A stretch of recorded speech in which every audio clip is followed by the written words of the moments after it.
Yeah, man, my name is Jimmy. I come from Jamaica, bro. We're gonna sing Motto Vu. Oh, oh, oh, oh, oh, oh. Motto Vu. Oh, Halecha, Yaakov.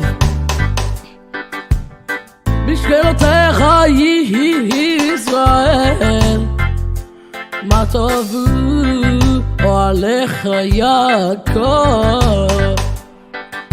משכנותיך ישראל. This comes from the portion of Balak.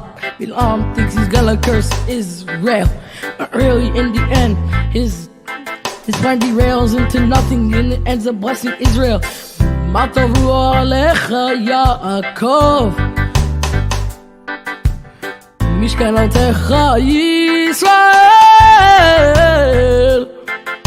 Bilam thinks he's bad, he's really good because he blessed Israel instead of putting them in a bad mood. He did not curse them, he did bless them. He blessed them with these words: מה טובו עליך יעקב, משכנותיך ישראל. מה טובו אוהליך יעקב, משכנותיך ישראל. Yo, Bilam did not curse Israel, he ended up blessing them with the following words: מה טובו אוהליך יעקב, משכנותיך ישראל. He talked to a donkey, beat it up. He beat it up. But the donkey still loved him a lot and it taught him a lot. But he ended up being bad. He never turned a new leaf. He ended up being a villain forever and ever and ever and ever and ever. מה טובו עליך יעקב,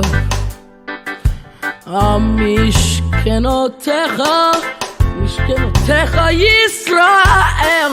מה טובו אוהליך יעקב, משכנותיך ישראל. Everybody listen, gather around. מה טובו אוהליך יעקב, משכנותיך ישראל. Listen to those words. Research them. The translation in English, they are good words Bilam spoke, but he meant to curse Israel. He ended up blessing them instead. The donkey helped a lot, but he still ended up being bad. מה טובו עליך יעקב, משכנותיך ישראל. מה טובו עליך יעקב, משכנותיך ישראל. מה טובו אוהליך, מה טובו אוהליך יעקב, משכנותיך ישראל.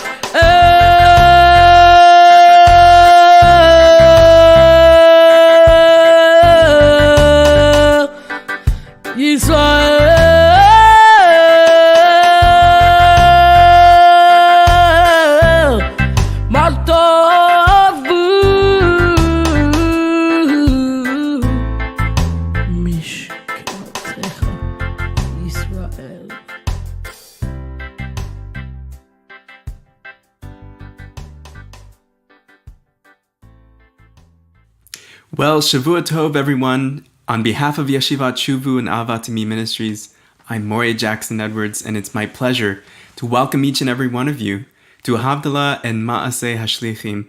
It's a time of the week at the end of Shabbat in which we, together with you, are reciting Havdalah, the closing blessings of the Shabbat, the separation of the Shabbat from the next week.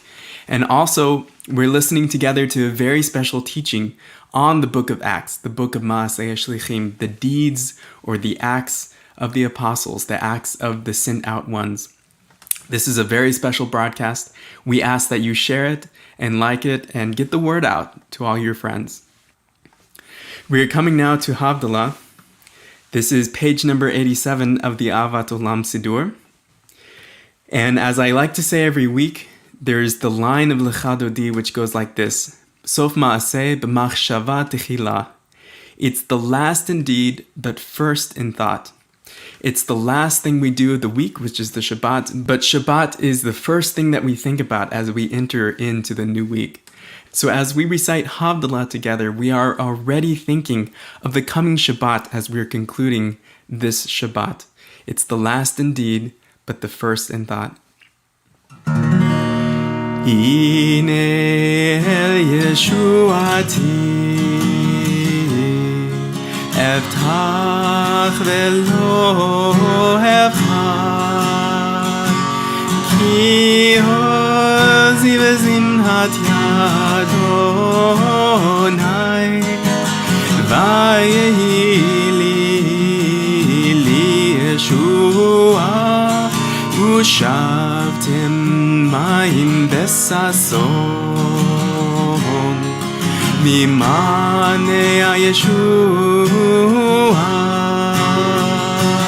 Ladonai Yeshua Lamnecha Vichatecha Sela Adonai Tzvaot imanu Miskav lanu Elohei HaKosela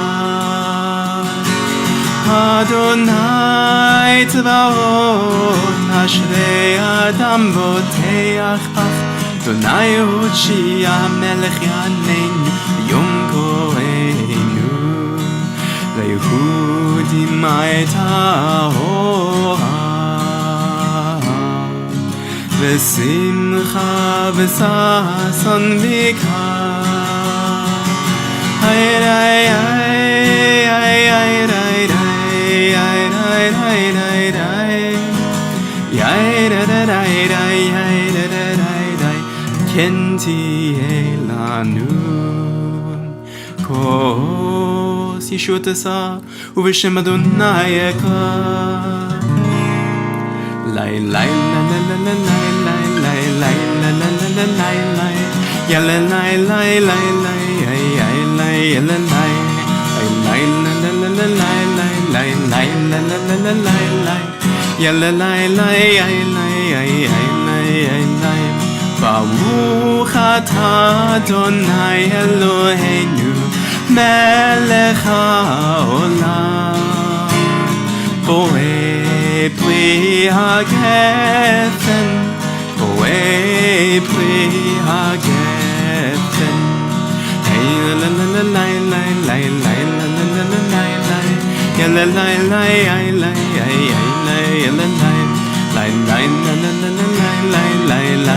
la la la la la Ya la la la ay la ay ay la la la Baruch atah Adonai Eloheinu melech haolam Borei minei v'samim Borei minei v'samim Lay lay la la la la lay lay lay la la la la lay lay Ya la lay lay ay lay ay ay lay ya la lay lay lay la la la la lay lay lay lay la la la la lay lay ya la lay lay lay lay ay ay lay lay lay Baruch atah Adonai Eloheinu melech haolam Borei me'orei ha'esh Borei me'orei ha'esh Lay la la la la lay lay lay lay la la la la lay lay Ya la lay lay lay lay ay ay lay lay lay Lay lay la la la la lay lay lay lay la la la la lay lay Ya la lay lay ay lay ay lay lay lay lay Baruch atah Adonai Eloheinu melech haolam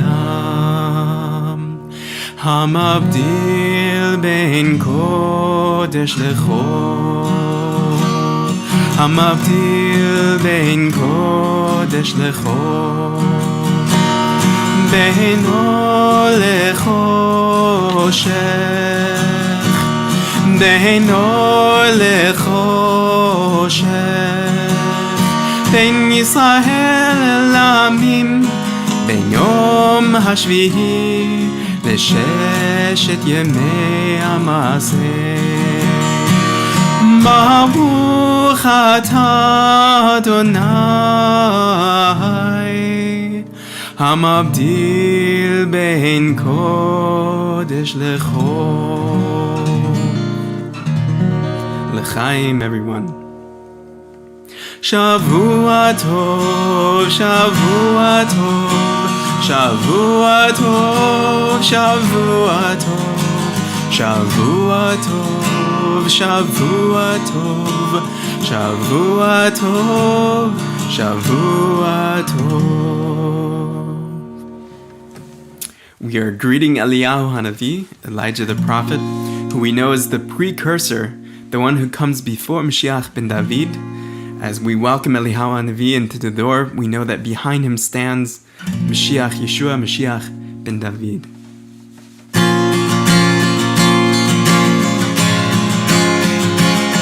Eliyahu Hanavi, Eliyahu Hatishbi, Eliyahu, Eliyahu Hagiladi, Eliyahu Hanavi, Eliyahu Hatishbi, Eliyahu, Eliyahu Hagiladi, Bimera Yavo Eleinu im Mashiach, Mashiach ben David, Bimera Yavo Eleinu im Mashiach, Mashiach ben David, Eliyahu Hanavi, Eliyahu Hatishbi, Eliyahu, Eliyahu Hagiladi, Eliyahu Hanavi, Eliyahu Hatishbi,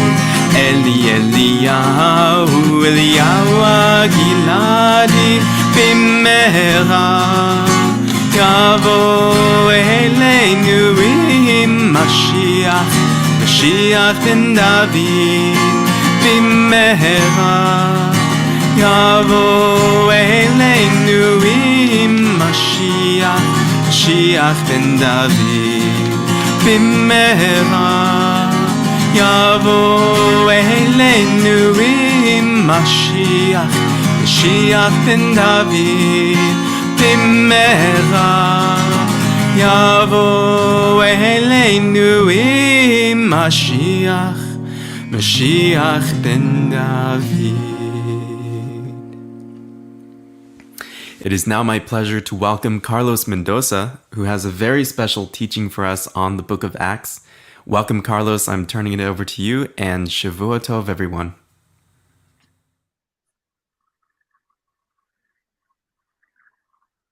Good night, everybody. Shabbat Tov, everybody. Thank you for being here with us at the Havdalah Ministries. My name is Carlos Mendoza, and I'm just going to be with you this evening as we study Acts 15:22 to 35. 15:22 to 35. This is a very exciting passage for me. Actually, I have been studying this through the different years, different commentaries, different books that I have acquired to the time, because for me, this chapter is one of the most important chapters in the whole New Testament, and the way you understand it is going to really help you to understand the posture of Paul in Galatians, in Romans, 1 Corinthians, the Pauline epistles. So it's very, very important for you to actually understand this kind of teaching tonight. So it's a very important passage. I'm very excited actually to be able to teach about this, and we're going to actually concentrate into what there are people that we're talking about, these Gentiles that are coming to faith, who they are, these Gentiles, according to archaeology, history, and everything that we have seen. What are these Gentiles that they are approaching to the apostles, to Paul, to Peter? Peter has encountered Cornelius in Acts chapter 10. What does that mean? Why Cornelius is approaching to him? And who are these Gentiles that are coming? Are they just coming people randomly from pagan backgrounds? They just want to go to the synagogue? So we are going to try to answer these questions now that we are going through that. But first, let me pray.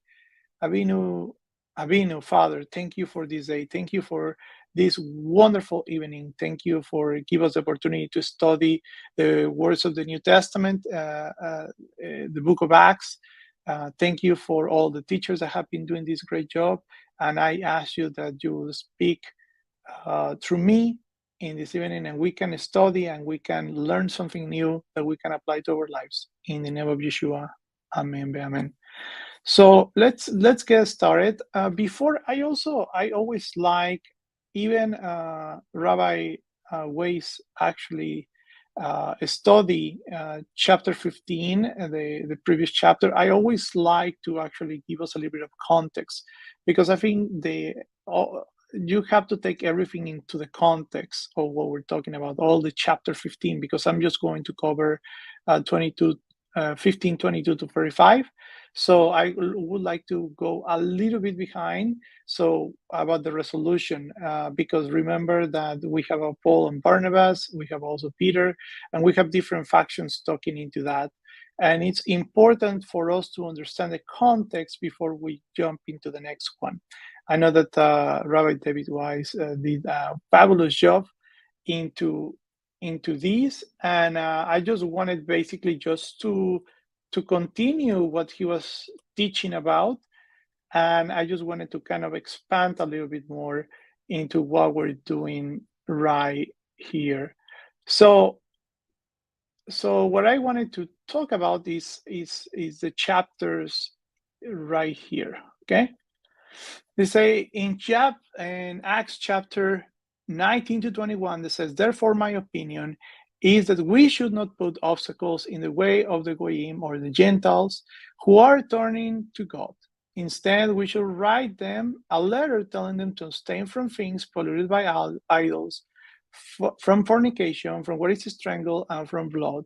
For those from the earliest times, Moshe had in every city those who proclaim him with his words being read in the synagogues every Shabbat. So it's very important for us to start seeing this phrase. So there is also like, let's say there is a prohibition of, hey, if you want to come to synagogue, you need you to abstain of these 4 things. And that was a decree that the apostles did. But they say, but don't worry about it, because the Gentiles are going to keep learning into the synagogue. Once again, one of the problems in Acts 15, remember when Paul and Barnabas and they're having this discussion, is some of the Pharisees wanted them to circumcise. Was a thing about salvation. The issue was salvation. So how are the Gentiles are going to be saved? It's interesting today that, like Rabbi Shapira says, like the conversation has changed. In the early days, it's like how these Gentiles are going to be saved, and now we're asking like how these Jews are going to be saved. When the conversation was actually backwards in the first centuries, how these Gentiles that they don't know about God, now they're going to receive salvation through Yeshua. How is it going to work? How all this is going to work? And they're actually finding a resolution in the Jerusalem Council, and that's what they're trying to figure out. What we're going to do with these Gentiles that they're bringing into faith. They wanted to be followers of Yeshua, but they have to get. The idea is that they needed to get the circumcision. Why? Because they needed to be a proselyte. In this case, Ger Toshav, in order to receive salvation. That means they have to undergo the conversion process. Because every time that we see circumcision in the New Testament, also in the Old Testament, they're not talking just the act of circumcision. They're talking actually about conversion. And it's very important for us to understand that they're not just talking about the act or just cutting the flesh. It's talking about to do the full conversion. When they're talking about the circumcision, it's a full conversion process. So it's not just doing that. It's just a full conversion, and we're going to talk a little bit more about that, because it is going to be very interesting to understand who are these Gentiles and what they're doing in the synagogues and what they are there. So something really interesting that caught my attention. So just to put kind of the context of what was happening, the Pharisees are saying, no, they have to be circumcised in this, they have to get a conversion, they have to be a ger toshav in order to receive the salvation through Yeshua. And they are discussing, no, but these Gentiles actually, we have seen so many miracles, we've seen so many things. Peter experienced Acts 10 of Cornelius, and we're seeing these actually Gentiles having this, the Spirit put into them. So they are discussing all that. And then Jacob, the brother of Yeshua, he gives a resolution, and it's very interesting. So I just wanted to mention something that is important to this, because I think if without understanding Acts 15 properly, you cannot understand the book of Galatians and other of the Pauline epistles. And I think that's true. Many people do not understand correctly Acts 15. And for that reason, they don't understand the Galatians. Galatians becomes really, really confusing if you don't understand these passages, because the resolution of Act 15 is going to affect, because now in Galatians, Paul is going to talk about this resolution that the council have. So what is so that's the reason he's talking about, specifically in Galatians, about the circumcision and the circumcision of the flesh and all these, is because these terms he's trying to communicate what the council said in Galatians. So if you don't understand properly what is going on in Acts 15, because the normal Christian interpretation, let's say, about this passage in specific is like, oh, we don't need to do anything else. The Gentiles don't have to do. They just let it do whatever they want, and that's it basically. And they just have to live by grace. And that's kind of the understanding that the in Galatians, if you see it through the Christian eyes, is you don't need to do any of this circumcision. The Jewish people don't need to practice any Torah, anything. So that's kind of the interpretation that he gives, but it's not the reality. What they're discussing about, the context of this passage, is talking about the Gentiles that they are coming to faith, but also the Jewish people. There was never a question about if the Jewish people need to keep Torah. It were a group of Jews. The Jewish people was there. Like, there was no question about that.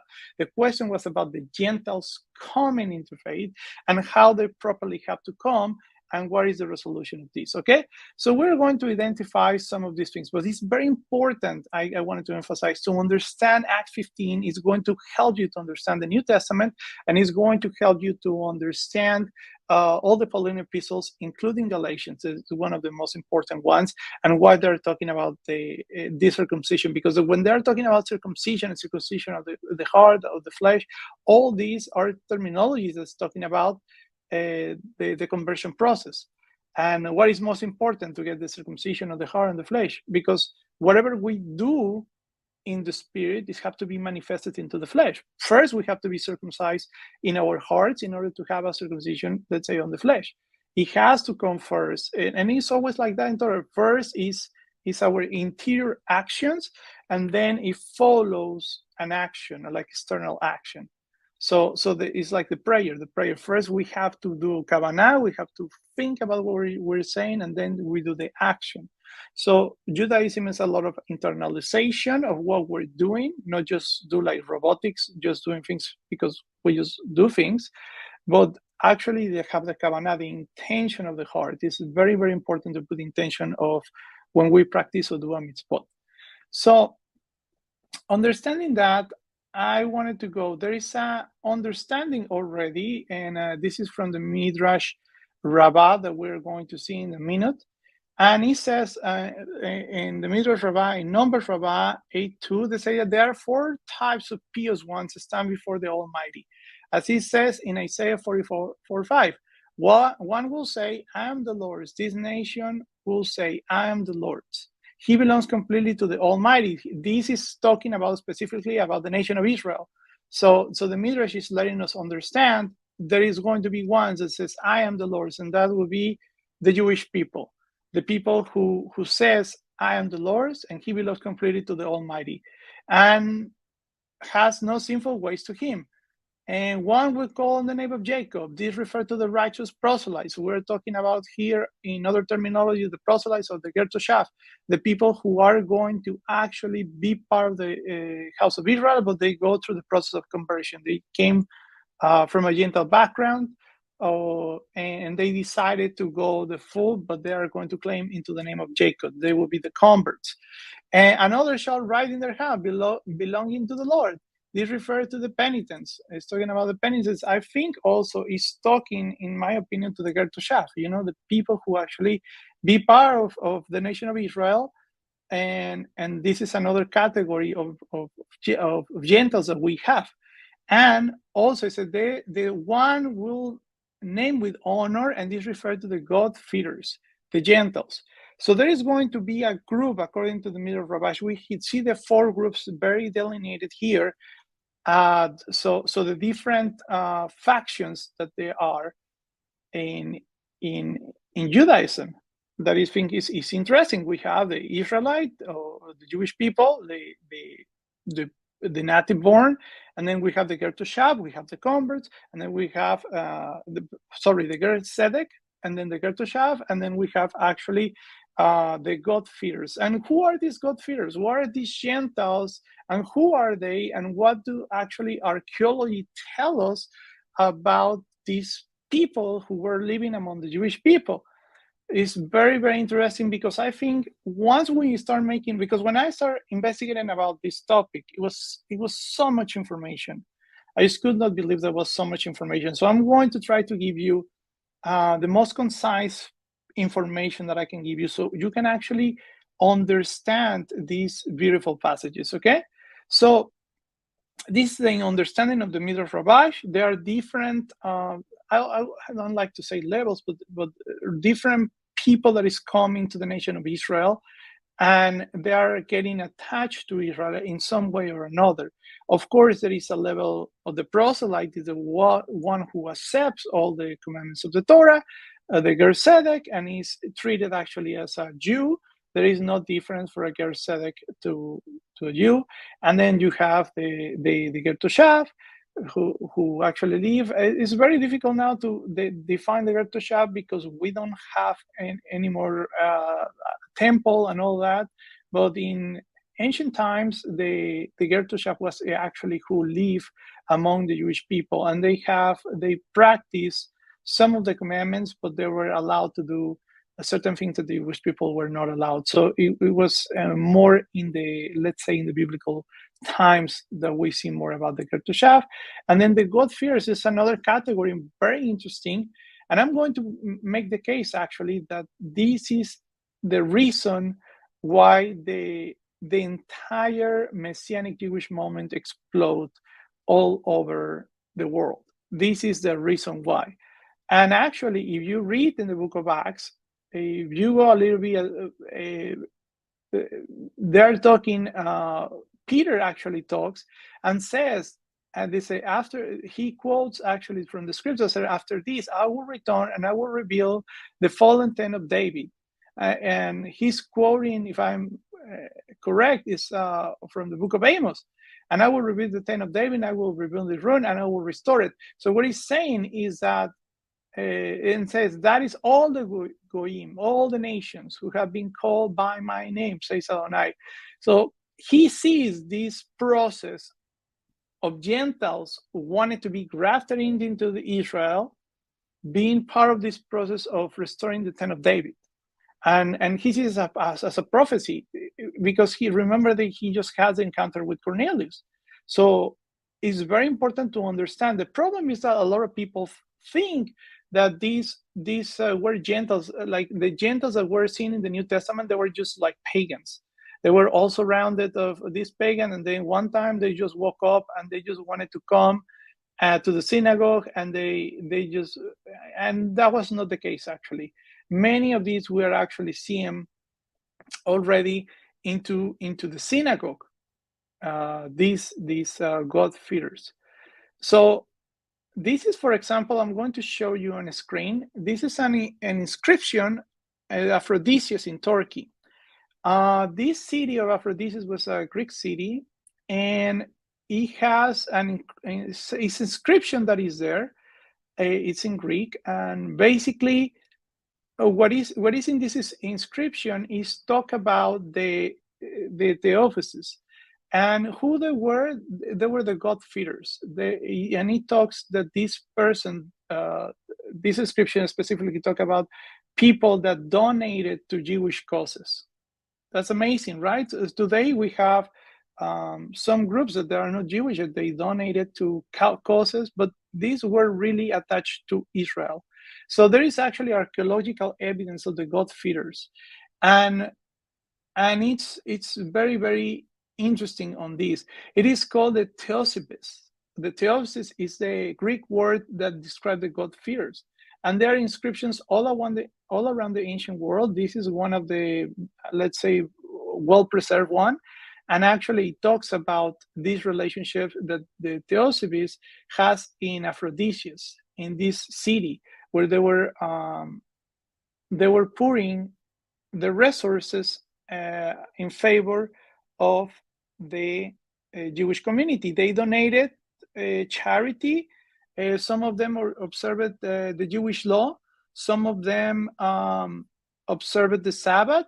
So they were, and that's what they will call the God-fearers. So there was really this inclination of this group of people, according to archaeology, to be in favor of the Jewish community, and some of them, they have this feeling to continue to this legacy. So this is kind of what I wanted to start saying is these Gentiles that they are coming into the faith of Yeshua the Messiah, they were already in the synagogues. They were already interested in Judaism.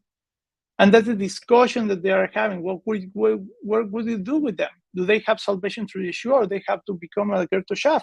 A ger tzedek? It has to be a full convert? That's the discussion that they are having, because they already have them on the synagogues. And Paul says, the resolution of the council, and then Paul, when he's called to be an apostle to the Gentiles, he's talking about these Gentiles that they're inside the Jewish community. Okay, and there is a phenomenon that is happening here. It's very interesting. Imagine that that to be part of the Jewish community, you have to come through circumcision. So this was a very big stumble thing for men, particularly because when you have a physical circumcision, you could have there were no antibiotics or anything. So if you got an infection, you basically died. So do any kind of cutting, have a circumcision. By the way, the circumcision was recognized as, in different countries of the Middle East. It was practiced in many other cultures in different ages. They were practicing the circumcision. So it was something that was already known. That's the reason what is specifically, we do it according to the custom of Moses. It's talking about Jewish circumcision. So just that's the reason you have to pay attention to everything that is in the New Testament. When he says specifically, by the custom of Moses, he's talking about that you could not just go through any kind of circumcision. You have to do it in the way that the Jewish people did it. So that's what they are talking about. It's talking about conversion in this case, in this context. So we're seeing this archaeological evidence about the God-fearers. And the God-fearers were these people who wanted to give charity and wanted to be part of the Jewish community, and they wanted to observe some of the laws of the Sabbath, or they wanted to observe some of the feasts, and they were close actually to the Jewish communities, and they were really drawn into Judaism. Okay, so who are the Theosebis in Greek, or the God-fearers? As a matter of fact, the Theosebis, in contrast to the proselytes, converted only partially to the Jewish belief. As such, they are considered unclean. They were considered unclean by the Jewish community. but several archaeological evidence show that the Theosebes could enter to the synagogue and participate in religious services, which indicate the high economic and social status of the Theosebes with the Jewish community. So even they're considered not fully Jewish, they were respected because remember, they were giving charity. They were regarded because they were helping the Jewish community, and they were led participating in that. But what happened with circumcision make a norm in order to become a ger tzedek? As I was saying, is something really dangerous. And what happened is you have a lot of women converts because women don't need to have circumcision in order to convert. So you have a lot more of converts that were women, but the men, maybe they don't want it to go through that step. So they were so they were actually not doing this process. And that's what the apostles are seeing here. That is going to be stumbling block if you start requiring circumcision to the Gentiles, because if not, you're going to have a bunch of men that they wanted to be there. They're not going to be considered for salvation in Yeshua, and this is a salvation issue that they're discussing in chapter 15. So, giving a little bit more of context, we understand that this group of God-fearers, they were regarded in the Jewish community. They were already there. They were already practicing some kind of Judaism. They were doing some prayers. They were going to synagogue. They were being part of the Jewish community. They were contributing to the Jewish community. They were living idolatry. So when we start seeing these laws being said, these 4 laws that Jacob describes, is going to make much more sense, because these laws prevent that the people go back to idolatry. That's what they were fearing that the people were doing, because you could be really supportive to the Jewish community. Maybe you were to the pagan temple and sacrifice bulls, or participate in prostitution in the prostitution in the temple, or ceremonies that were pagan, etc. So because they were surrounded with this. Actually, I had the opportunity this year to go to Pompeii and Herculaneum. And something that really impacted me about Pompeii is Pompeii, as you know, it was covered by a volcano, by the Vesuvius, the ashes of the Vesuvius. So it is really, really well preserved. It's probably the city that is the best city preserved in the ancient world from that time. And this was exactly it was covered in ashes in the around the year 70. And what is very impressive to me, walking through these places and everything, is how much paganism they were surrounded. That was something that really impacted me, because this was the world of the apostles. Pompeii was one of those Roman cities where the apostles may walk. Many of many cities that they were, and they were full of pagan temples everywhere. You cannot imagine how many pagan temples were. Very interesting is that normally the churches have the altars in the back, right? You have to enter to the church, but the pagan temples, actually the temple of Jupiter or the Venus or whatever, they have the altars actually in the front of the building, and that's what some of them they did the sacrifices. And some of the guys were the guy was explaining us actually that they actually did the sacrifices, and the altar was on the front, and they were performing things. So if you can think about that, you can think that all this paganism were surrounding them all the time to these Gentiles. And that's what the apostles are trying to say. They understand the world that they are living, because even in Israel, that there was Jewish presence, and there were synagogues and everything else. There were cities inside Israel where they have pagan temples, Roman and Greek.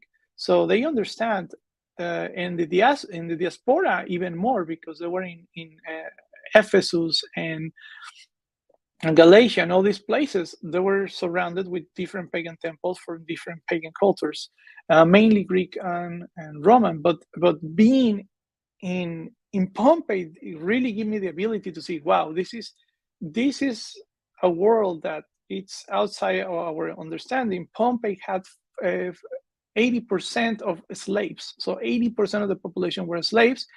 Prostitution was legal. So there was a common practice of prostitution. And they have these for the people who were coming from the sea, the sailors, the merchants and the sailors that were coming. So they have these prostitution places, and actually there's places with indication where they were. So imagine this, so we have slavery, prostitution, and also we have all these pagan practices in top of that. So it was rampant. The society was just very, very difficult to not be involved into that world of paganism. It's interesting too. I wanted to comment something. This is a book that I really, really enjoy. It's and I really recommend for anyone who wants actually to read it. It's called In the Shadow of the Temple. It's from Oscar Sarsune. It's just an incredible book, and he is professor of church history, but also this is a really good book because it talks about the Jewish and Christian relationships in the first century, in the different centuries. And one of the things that he talks about that is very interesting is that he says, like, the Gentiles, they going to see the Gentiles, it's something really, really relatively new, like the Christianity that reached the Gentiles.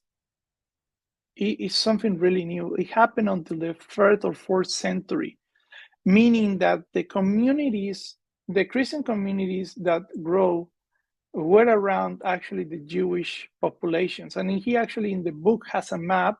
I wish I could show it to you, but he actually has, these are the Jewish places, and these are actually the places where Christianity grow. And you can see actually we're surrounded by this Jewish center. So wherever were synagogues is where the population was growing. So the idea that they went to pagans and just preached to them, it was only in the 3rd or 4th century, after the coming of in the Common Era. So it's very interesting to understand that they were not trying to reach these pagans that were in Greek temples and everything, but the God-feeders that actually got into the synagogue, or they were in the Jewish community and they were talked to that. What really spread really fast the gospel, I believe, is this idea of Yeshua the Messiah that permeated the God-fearing community actually, and they start to propagate it like fire. I think that's what happened, but it was already prepared, and the apostles knew that this is what is happening, because it's very difficult to just imagine if you start preaching to pagans directly, what they're going to do. Are they just going to believe whatever you say? No. What they're going to do is, if you start being a threat, they're going to actually persecute you and kill you, because you are basically telling them that everything that they're doing wrong. Paul actually only preaches 2 times on the public, and one is because they wanted to kill him, and one is in Athens. But they are the only 2 times in the entire book of Acts that he talks about that. All the other times that he's talking to the Gentiles and being apostle to the Gentiles were the Jewish people inside the synagogue, and we're going to see that. So I'm just took one quote from this book, In the Shadow of the Temple, from Professor Oscar Carsaune. I think I'm butchering his name, sorry. He's Norwegian, so I don't know Norwegian, but it's an amazing. That says, next, it is important to notice what kind of Gentiles Paul is addressing. Acts is very clear on this point. They were not just Gentiles. That's what it's wanting to tell you. These were people that were already prepared. They were God-fearers. That is, Gentiles who believe in the God of Israel, live according to the moral precepts of the Torah, and visit the synagogue. Very often they are mentioning as being present in the synagogue, while Paul was still primarily addressing the Jewish community. So all this is in context of the New Testament is all about the Jewish community. What it was happening inside the Jewish community was not about the Greek pagans and this kind of stuff. No, everything was addressed into the Jewish community. And this is what Professor Oscar is saying. They were already inside, and the people who is addressing, the Gentiles that he's addressing, they were the God-fearers. They were already in the synagogue. Actually, they were really close to the doors or to the gates. And these people were having this inclination already in their hearts. And then you talk about the Yeshua, the Messiah, and the Savior, and everything, and they take this because they are talking about what is the gospel. The gospel means it's inclusion, because think about this. If you were God fear and you go there, and then they say, well, if you wanted to be Jewish, or you have to actually go through all this procedure and everything. And so if you didn't do the circumcision, there was no problem. What is preaching, or the gospel that is preaching, is Paul is saying, is not necessary for Gentiles to acquire, to do the circumcision, to go to all the procession conference. Let's take all these 4 things and then move on. That is what is the message of the gospel. The gospel is inclusive. It's everybody. Let's go all together, Jew and Gentile, walk together in the same community, so we can walk together, and that's the process of engrafting. That's what was happening in the first century. So, but these people was already prepared, and that's what the apostles are identifying. These people is already there. They already know about the God of Israel. Also, there is another quote from the book that I really love, and it says, Paul's mission to the Gentiles was essentially a Jewish affair. This was always the idea of Paul. It's something Jewish, affecting mainly the Jewish community. The Gentile God-fearers, among whom Paul found such a receptive hearing for his message, were probably regarded as half-Jews by the Gentile neighbors, and their faith in a Jewish Messiah will hardly be noticed were it not the fact that some of them began to witness in a new way. So basically, what he's saying in this quote from this book, where he's explaining, is that actually they were regarded as, for all the people, they're saying, these people, like, I don't know, when I started observing the Shabbat and observing the feast and Passover, and everybody was start asking, are you becoming Jewish? Because for them, what I was doing, it was associated with Judaism. So they start thinking that I somehow became Jewish. So for people to actually, in the streets or neighbors, they start seeing that somebody start going to the synagogue, and they are doing certain kind of prayers, and they're using maybe a talit or something. And so they start seeing these people going around, and they start thinking, oh, these people are becoming kind of Jewish. So that's, for them, is already like they became Jewish, even they were not fully considered as Jews inside the synagogue. Do I explain what I'm saying? That's the point that he's wanting to make. These people were already there, and he says, the new faith of Jewish Messiah will hardly be noticed. Why? Because at the beginning, everybody was Jewish. So there was not really a distinction between being a Christian or being a believer in Yeshua and being Jewish, because it was the same faith. Everybody was doing the same stuff. Everybody was going to the same synagogue. There was no churches and synagogues. There was no separation between church and synagogue. Everybody went to the same places. They did the same prayers. They did the Amidah all together. They went to the same synagogue. They were celebrating the feast. They were eating probably, it says, we're going to go to those passages. They were eating kashrut. They were doing all these things. So it was not separation between them. Just people already were there, and they were interested, and they were drawn to the God of Israel. And that's what Peter is seeing this as a prophecy. Okay, well, we'll read a little bit of Professor David Flosser. I'm just trying to give you a lot of different references of people that actually are scholars and experts in this subject, so you understand it better, how they were seen inside. For example, David Flosser, what we're going to read about, is one of the biggest expert in the Second Temple Judaism, and he wrote a lot of books regarding to the scenes, the Pharisees, what was going on in the Second Temple era, the relationship between the different groups, the search of Christianity, all that. So we're going to read a little bit about him.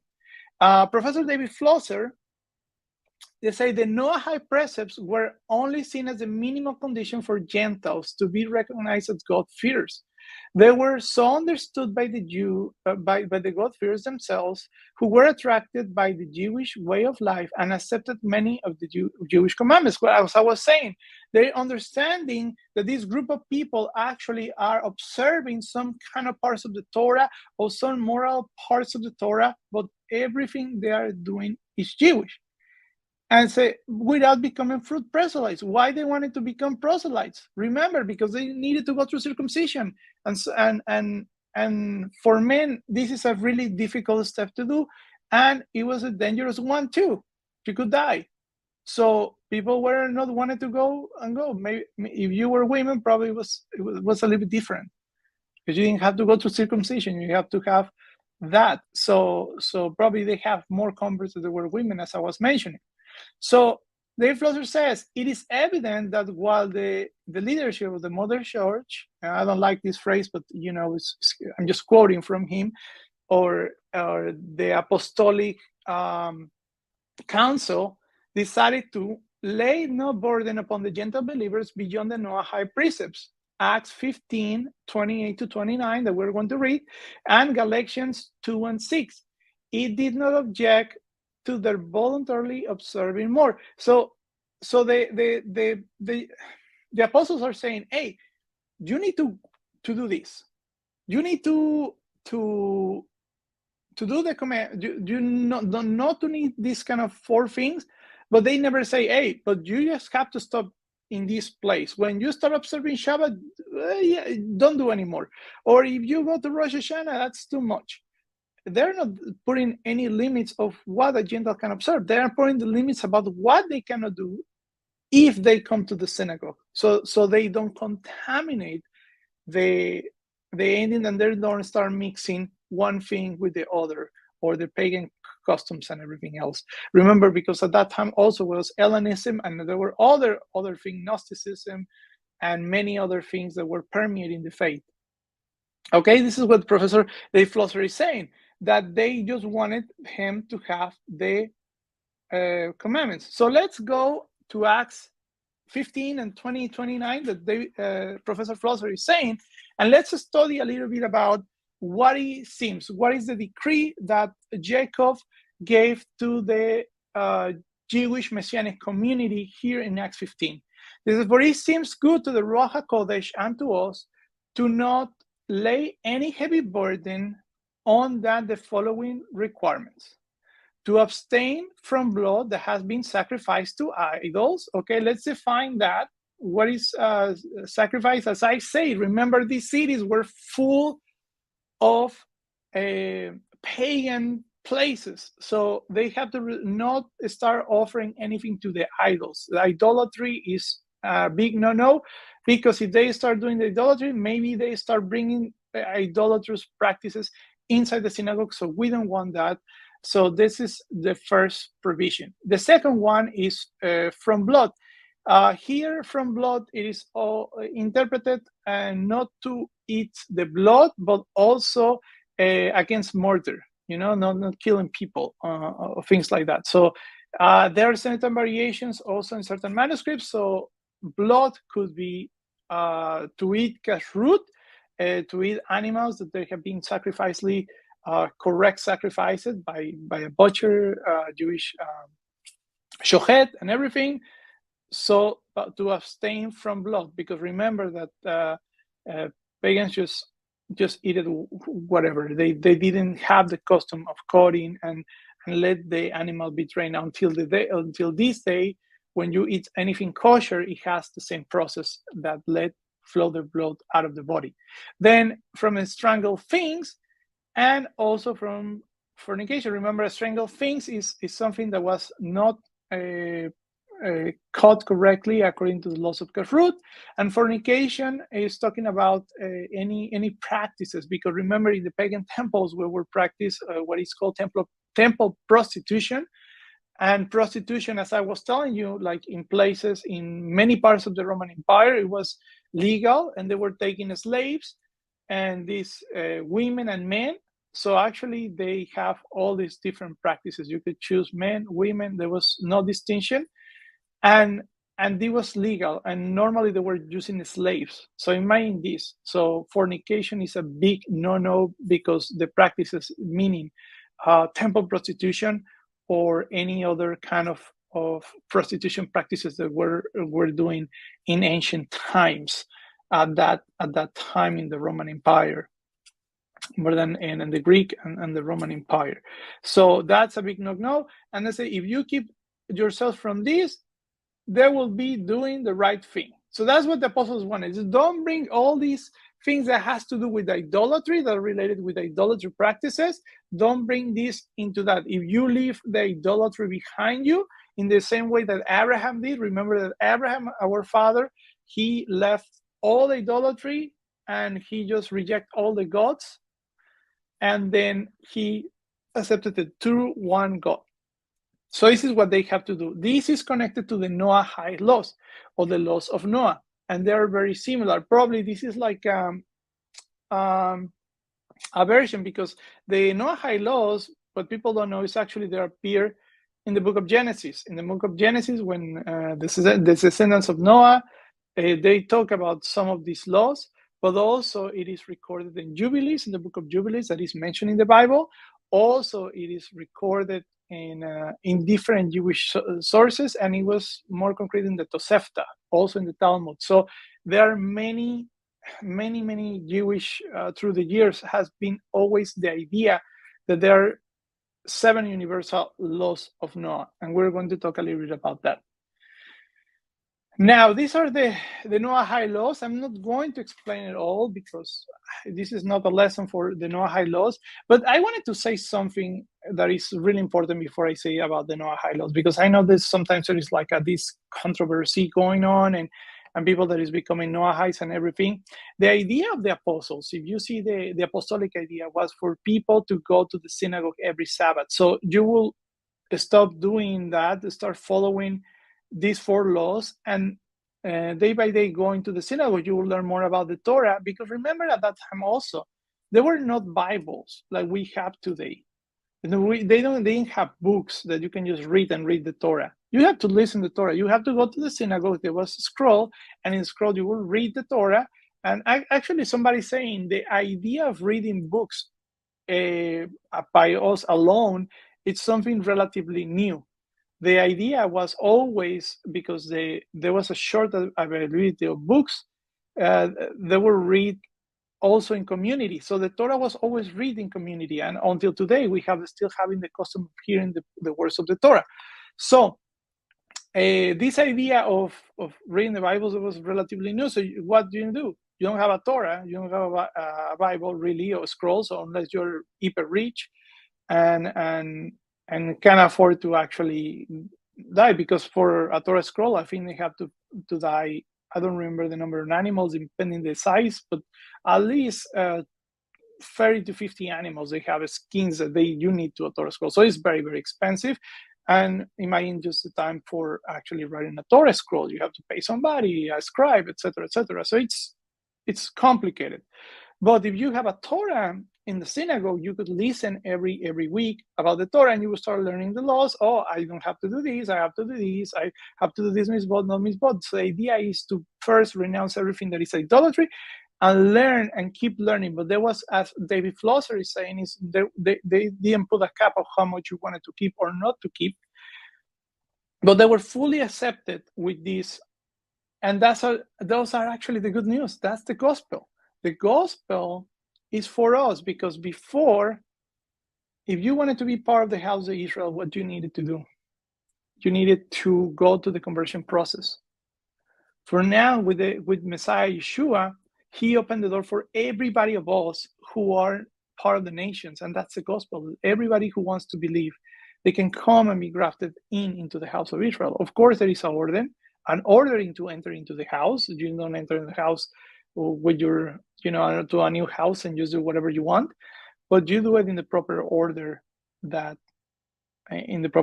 through the Jewish people, learning from the Jewish people, etc. So this is still an order you have to enter in the house, but Yeshua opened through dying in the cross for us, open salvation for the nations to come and be partakers with the house of Israel about these beautiful blessings through our father Abraham. So that's the gospel. That's the gospel, and in Galatians is, and then there's I would like to go actually to the book of Galatians, explain you this because it's very, very important. But there is there are groups right now, Jewish groups, that they talk about and say, well, you just need to do the 7 laws of Noah and you cannot do any more, and that's all you need to do. But in reality, the laws of Noah is like a starting point. It was never meant to be like, oh, you just have to keep these 7 laws and you don't do anything else. It was just a starting point, and that's what the apostles wanted to say. Once that you learn more Torah, you will do more Torah and you reflect more Torah. But they were not obligated to keep all the Torah at the same time. So I know there is a kind of a weird discussion right now about the Noahide laws, like it's something evil or something. No, it's just the basic rules for humanity. And if you're going to listen to all of them, and there are positive things that we can all keep. And it's like a basic moral compass for humanity, but that doesn't mean that that this is the only thing that you have to observe and you are good.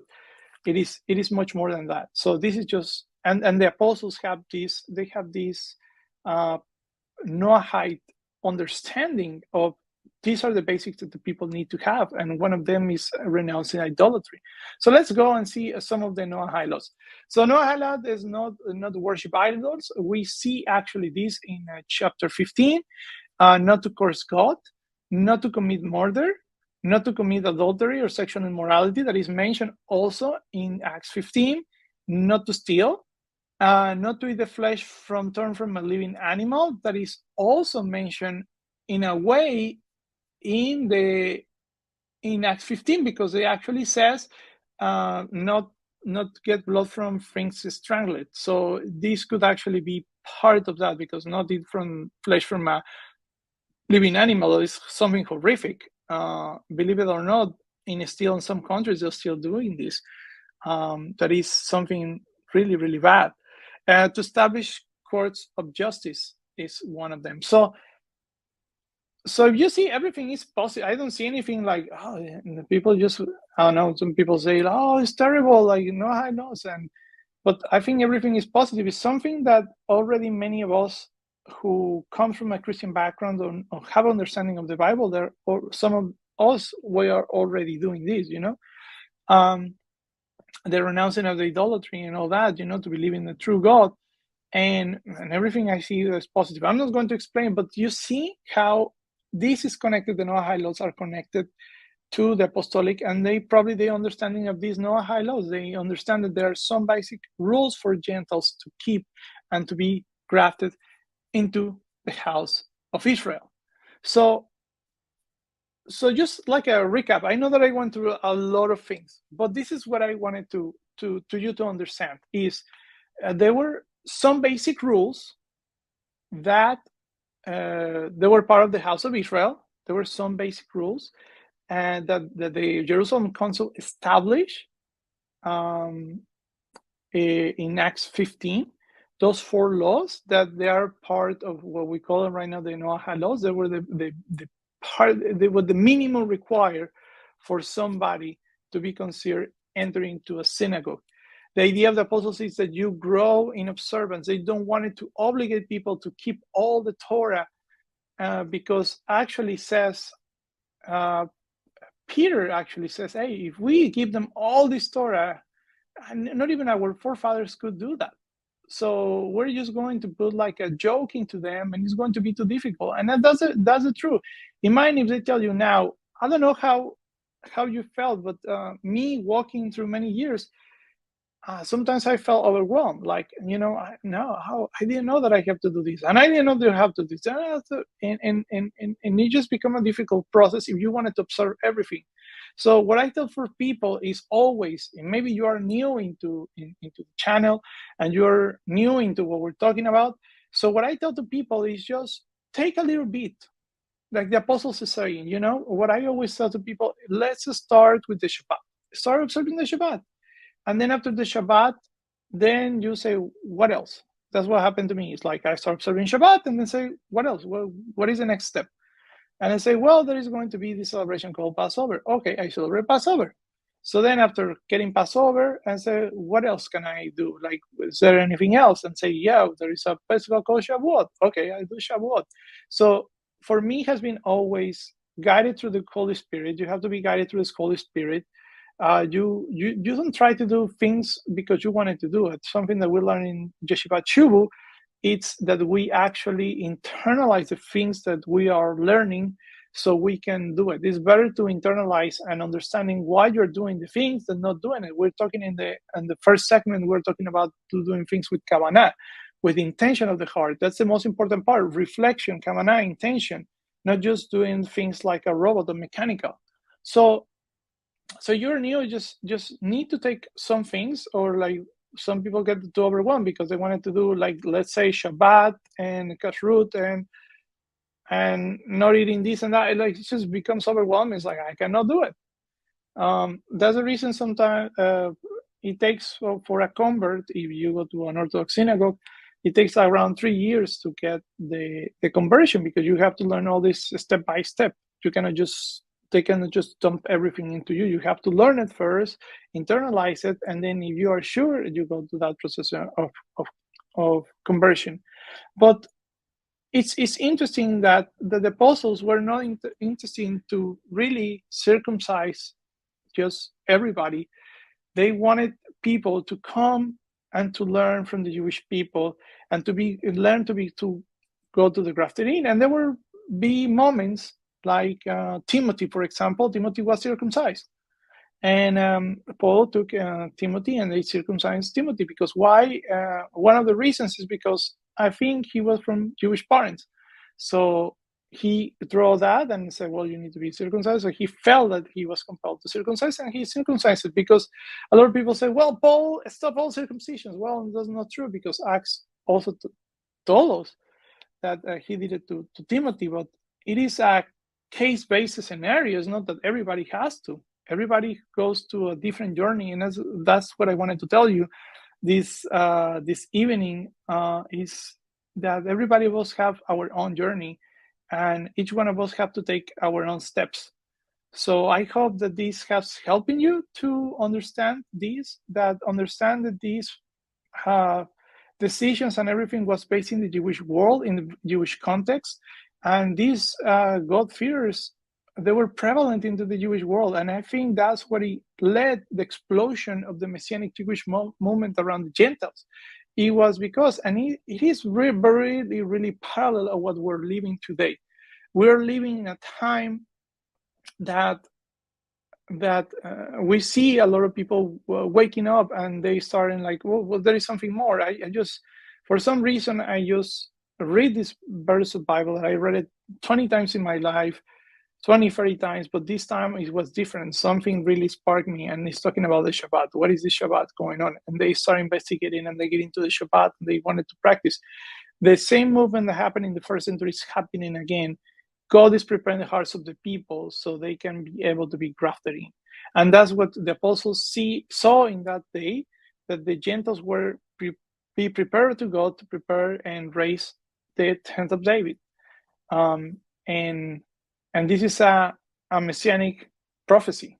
So we're actually living prophecy in the same way the apostles were living prophecy in the first century, and they saw this influx of Gentiles that wanted to practice Judaism as a good way to understand. But the gospel is Yeshua. Through Yeshua, Gentiles, people from the nations, can be grafted into the promises of Israel, be grafted in with the Jewish people, so we can be all together going to the mountain of the Lord. So I hope that this has been a blessing towards you, and I hope it gives clarification of these things, and understanding this was always inside the Jewish community, all these even conflicts that we see inside, and the Pharisees say this, and it was always in the context of the Jewish community, it was not outside, like church versus synagogue or something like that crazy.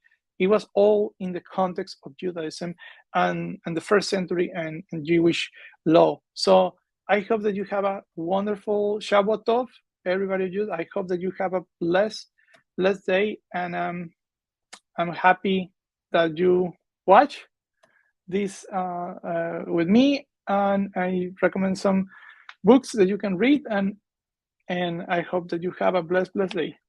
Thank you very much.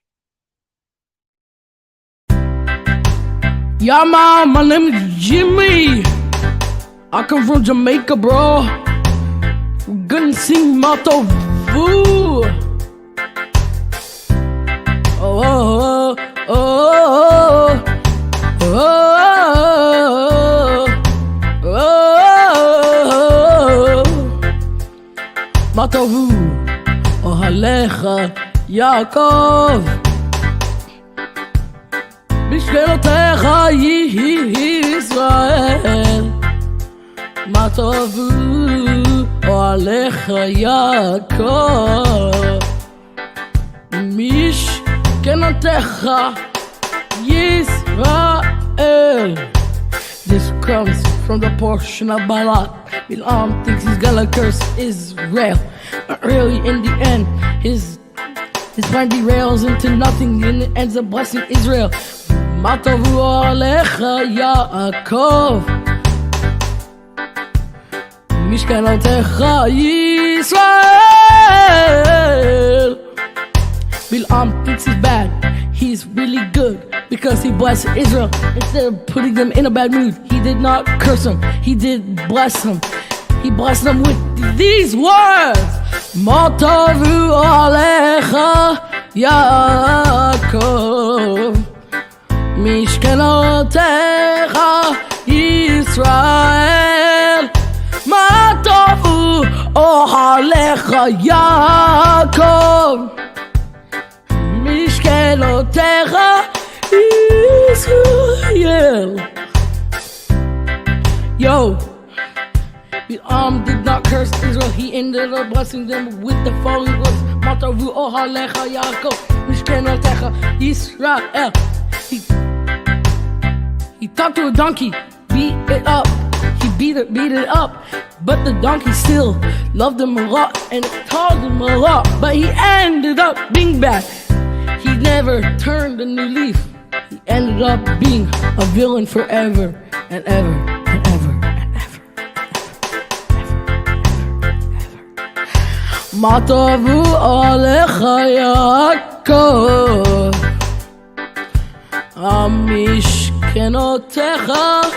משכנותיך ישראל.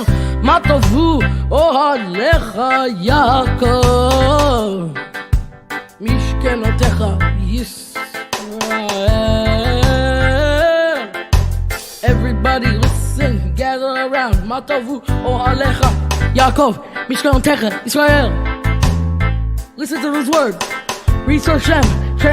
The translation in English, they are good words Bilam spoke, but he meant to curse Israel. He ended up blessing them instead. The donkey helped a lot, but he still ended up being bad. מה טובו עליך יעקב, משכנותיך ישראל. מה טובו אוהליך יעקב, משכנותיך ישראל. מה טובו אוהליך,